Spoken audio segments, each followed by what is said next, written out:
Hello friends, how are you. तो आज हम शुरू करने जा रहे हैं केवीएस टीजीटी साइंस का 2018 का क्वेश्चन पेपर, जिसमें हम general knowledge and current affair के सेक्शन को सोल्व करेंगे। दोस्तों, सबसे पहले हम देखते हैं क्वेश्चन नंबर 21। तो इसमें क्या पूछा गया है, which among the following is the largest fresh water lake in India. कि जो इंडिया में लार्जेस्ट फ्रेश वाटर लेक है, क्योंकि जैसे लेक साल्ट वाटर की भी है, पर इसमें पूछा गया कि लार्जेस्ट फ्रेश वाटर लेक है, ये वूलर है। तो Wular lake is the fresh water lake in India. तो सही ऑप्शन है ऑप्शन 1। हम चलते हैं नेक्स्ट क्वेश्चन में, question number 22। Bhima is a tributary of which one of the following rivers. तो जो भीमा है वो जो नदी है, जो 4 ऑप्शन दिए गए हैं उसमें से किसकी ट्रिब्यूटरी है, मतलब कि उसमें से निकली हुई है। तो इसका जो सही जवाब है वो है कृष्णा। ये कृष्णा नदी से निकली हुई है भीमा नदी। तो option 2 is the right one, is the Krishna river. अब हम नेक्स्ट क्वेश्चन पे आते हैं, question number 23। Who was the chairperson of the expert committee set up for formulation of a green national accounting system in 2015। तो जो इसका सही जवाब है दोस्तों वो है पार्थ दास गुप्ता। पार्थ दास गुप्ता हमारे जीएनए सिस्टम 2015 के चेयरपर्सन रहे थे।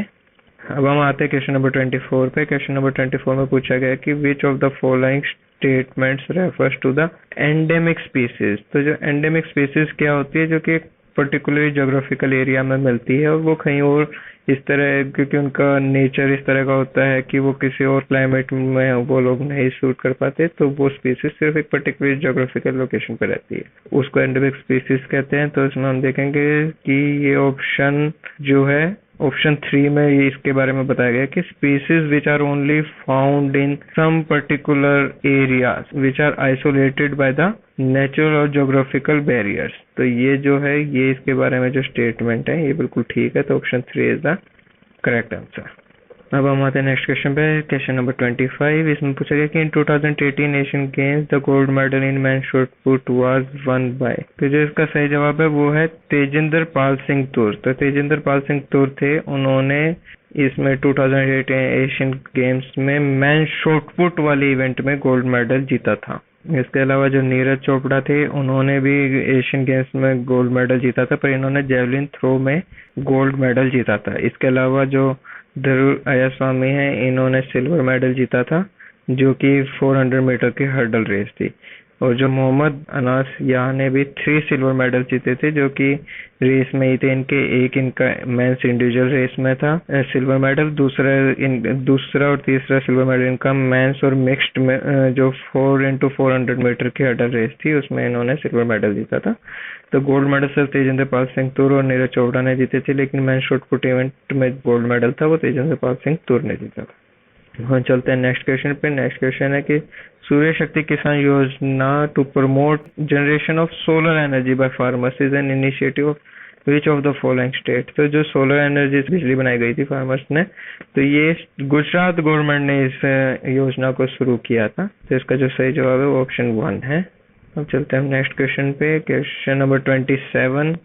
Which one of the following types of climate is experienced in the mountainous region of Himalayas, Andes and Alps।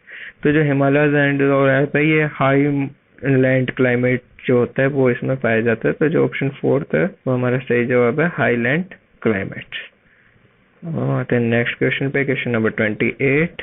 इसमें पूछा गया in which of the geographical region of the A बुरानी was born in 1907। तो ये एक बहुत ही पुराने philosopher, historian और मैथमेटिशियन है, जिनका जो जन्म हुआ था वो उज्बेकिस्तान में हुआ था। जो सही जवाब है वो ऑप्शन 4 है, उज्बेकिस्तान। चलते हैं नेक्स्ट क्वेश्चन पे, क्वेश्चन नंबर 29। तो इसमें पूछा गया कि who is the chairman of the 15th finance commission. तो जो 15th फाइनेंस कमीशन है, उनके जो चेयरमैन थे उनका नाम था NK सिंह। तो option 4 is the right answer. Question number 13. Which of the following is not a part of the Sustainable Development Goal target to be achieved by the 2013? हमारी government ने एक सस्टेनेबल डेवलपमेंट के लिए गोल तैयार किया गया है। तो इसमें 4 ऑप्शन दिए गए। First option is the free higher education to all. Next is the providing free primary and secondary schooling to all boys and girls. Option third is equal access to affordable vocational training and last one is the universal access to quality higher education. तो इन सभी में दोस्तों क्या था, जो free higher education है वो उससे अभी तक सस्टेनेबल डेवलपमेंट नहीं पार्ट लिया गया है। तो क्वेश्चन भी पूछा not a part of the sustainable development, तो सही ऑप्शन इसका free higher education to all है। तब हम नेक्स्ट क्वेश्चन पे जाते हैं कि who among was recently name as the best sport person of India by Kolkata sports journalist club. तो 2018 में जो कोलकाता स्पोर्ट्स जर्नलिस्ट क्लब था, उन्होंने जो सुनील छेत्री जी हैं उनका नाम best sports person of India के नाम पे बताया गया था। तो इसका जो सही जवाब है वो सुनील छेत्री है।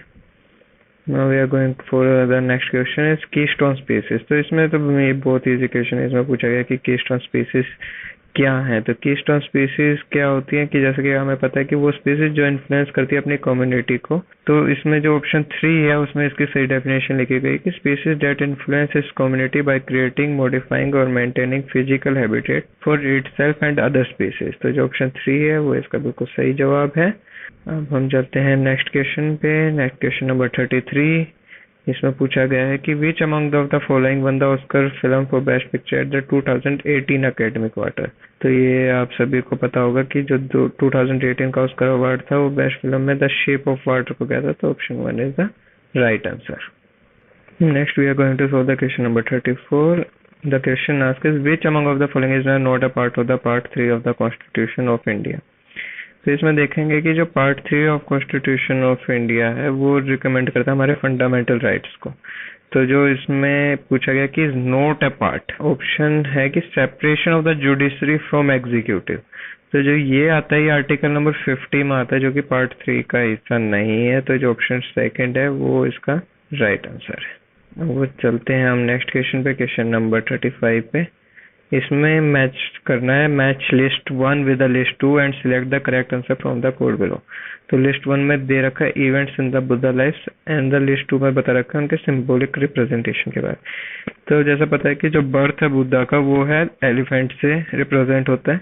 एनलाइटमेंट उन्हें बोधि गया में बोधि ट्री के नीचे हुई थी, तो वो इससे होता है। तो हम देखेंगे कि किस ऑप्शन में ए इज 3 है। तो ये ए है, इसके 4 ऑप्शन है। तो ए 3 किस में, ऑप्शन 3 और 4 में 3 है। फिर हम देखेंगे बी में फर्स्ट ऑप्शन किस में, तो बी का फर्स्ट ऑप्शन क्या है, ये 4th पे है। तो आप सिर्फ 1-2 भी देख के आप लगा सकते हैं जिससे कि आपका कम टाइम लगे।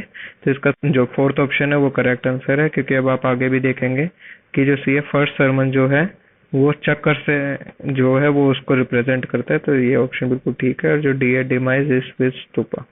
तो option 4 is the right answer. पर अगर आप सारे क्वेश्चन में मतलब सभी ऑप्शंस देखेंगे तो आपका टाइम ज्यादा लगेगा। तो आप 2 ऑप्शन देकर आप नीचे आंसर्स में देख सकते हैं, तो इससे आपका टाइम बचेगा। फिर नेक्स्ट क्वेश्चन पे आते हैं। नेक्स्ट क्वेश्चन है 36 नंबर। इसमें बताया गया है कि what is the total geographical area of the Seshachalam biosphere reserve. तो ये तो बिल्कुल याद करने के लिए ही है। तो इसका जो सही ऑप्शन है वो ऑप्शन 3 है, विच इज 4755.9 किलोमीटर स्क्वायर। हम आते हैं नेक्स्ट क्वेश्चन पे। Next question 37। इसमें पूछा गया है which among the following women's team was the champion in the world table tennis championship of 2018। तो जो वर्ल्ड टेबल टेनिस चैंपियनशिप हुई थी 2018 में, उसमें जो वुमेन्स टीम थी उसमें चाइना ही जीती थी, बल्कि मेंस टीम में भी चाइना ने ही गोल्ड मेडल इसमें जीता था। अब हम नेक्स्ट क्वेश्चन पे आते हैं, क्वेश्चन नंबर 38 पे, कि what is the minimum number of members. इसमें पूछा गया कि minimum number of members required for the introduction of no confidence motion. तो इसमें जैसे कुछ इसमें रहता है कि कोई बिल पास कराने के लिए या, लेकिन इसमें पूछा गया कि लोकसभा में नो कॉन्फिडेंस मोशन लाने के लिए मिनिमम कितने मेंबर्स रिक्वायर्ड है। तो इसका सही जवाब है 50 मेंबर्स। अगर 50 मेंबर्स हैं लोकसभा में तो नो कॉन्फिडेंस मोशन लाया जा सकता है। अब हम आते हैं नेक्स्ट क्वेश्चन पे, क्वेश्चन नंबर 39 पे। तो क्वेश्चन है who among the following was the author of the novel the woman in the window published in 2018। तो इसका सही जवाब दोस्तों है एजे फिन, क्योंकि एजे फिन ने ये नोवेल लिखी थी the woman in the window.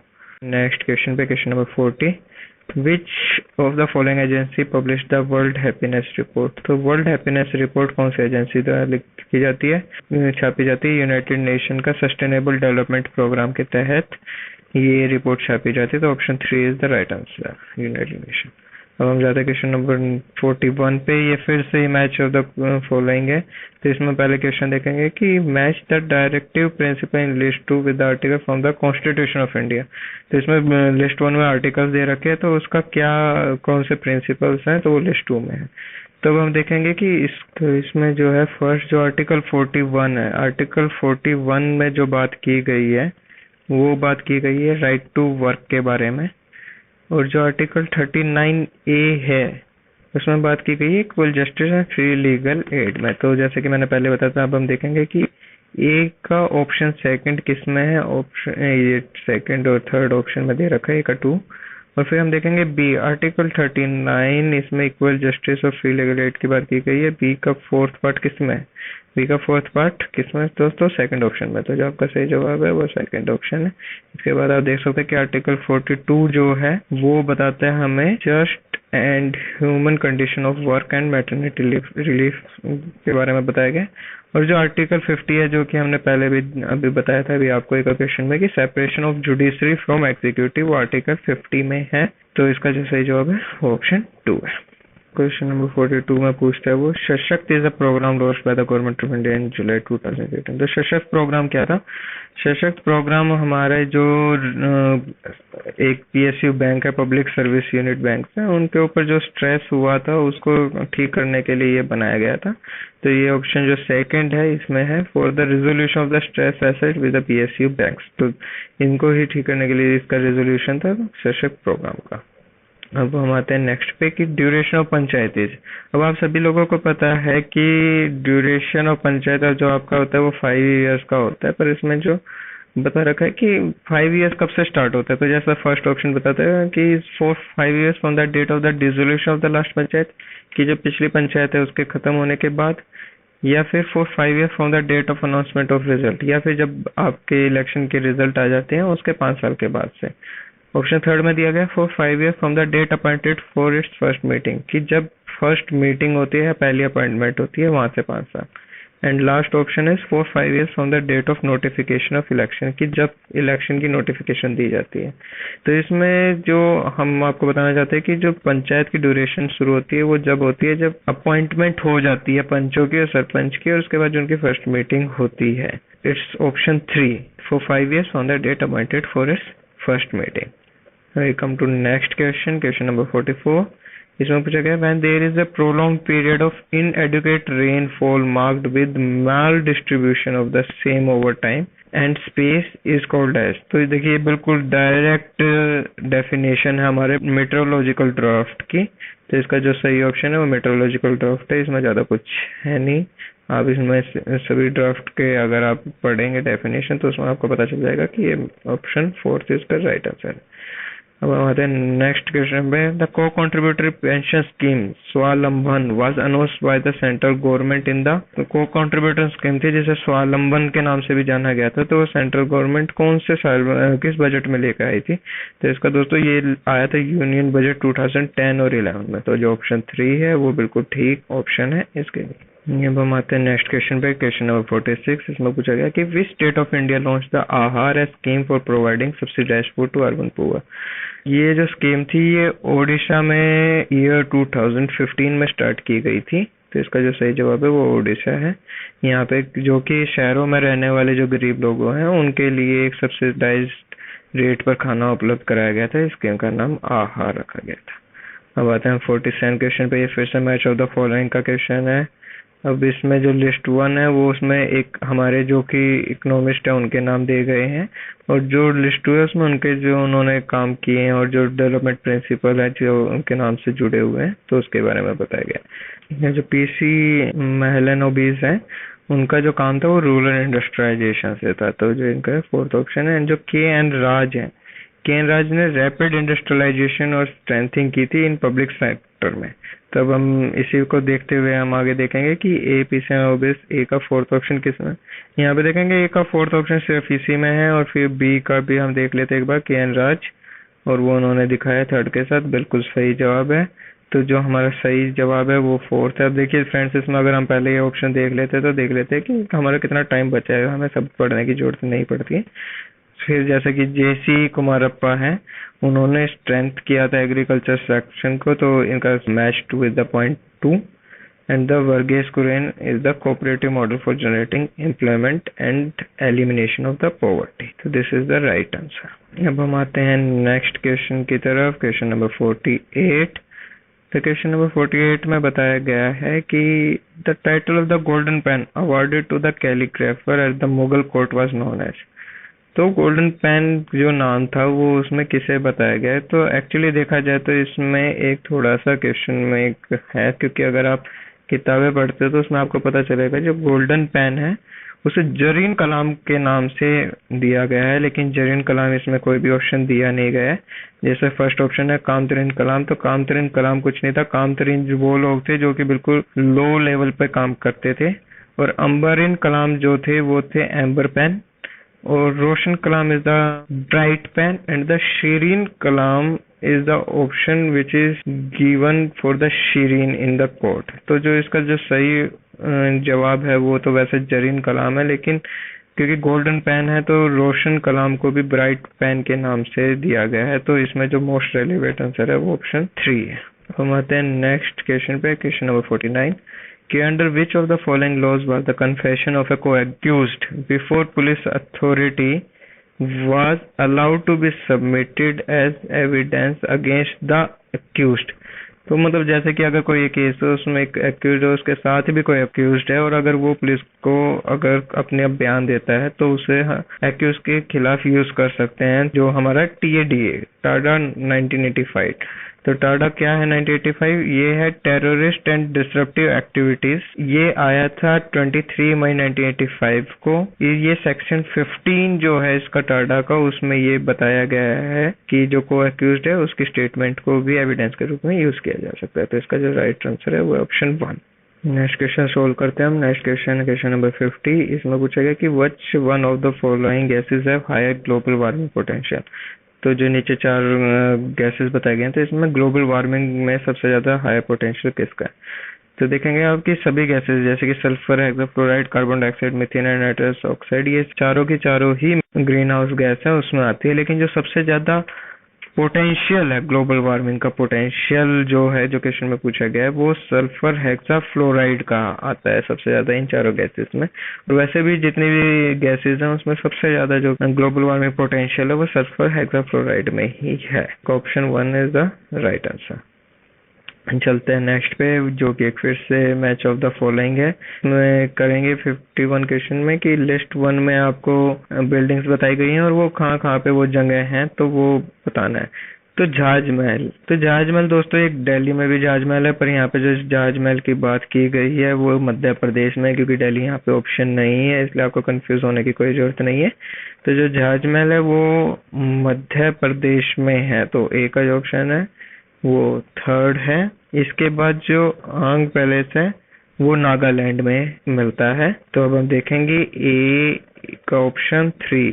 तो ऑप्शन 3 किस में है? ये 3rd पॉइंट में ही है, तो ये ही इसका सही जवाब है, क्योंकि हमें ज्यादा देखने की जरूरत नहीं है। फिर बाकी पर हम फिर भी देखते हैं कि इसमें क्या है कि आंग palace is Nagaland, and then writers building which is present in the west Bengal, बिल्कुल ठीक है, सी का 2nd है। और इसमें डी फोर्ट सेंट जॉर्ज जो कि तमिलनाडु में है। तो option 3rd is the correct one.